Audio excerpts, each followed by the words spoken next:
ప్రముఖ గణిత శాస్త్రవేత్త రామానుజన్ గారి జన్మదినం. రామానుజన్ గారు గణిత శాస్త్రంలో మన భారతదేశానికి చాలా గొప్ప పేరు తెచ్చారు. రామానుజన్ గారు గణిత శాస్త్రంలో ఎవరూ సాధించినటువంటి ఎన్నో సమస్యలని చక్కగా వివరించారు. త్రికోణమితి ఎన్నెన్నో అద్భుతమైన ప్రయోగాలు చేసి గణితాన్ని ప్రజలకు సులభంగా అందించారు.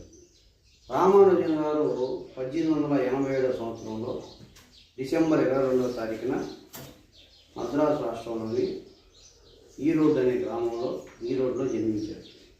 చిన్నప్పటి నుంచి కూడా చాలా కష్టాలను అధిగమించి, పేద కుటుంబంలో జన్మించినప్పటికీ కష్టాలను అధిగమించి గణితంలో ఎన్నో ప్రయోగాలు చేసి మన భారతదేశాన్ని ప్రపంచమంతటా గొప్ప ఉన్నత స్థాయికి తీసుకెళ్ళినటువంటి గణిత శాస్త్రజ్ఞులు శ్రీనివాస రామానుజన్ గారు.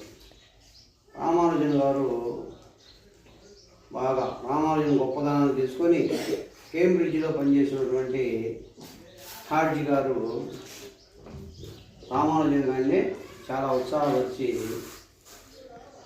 అతన్ని ప్రోత్సాహించారన్నమాట.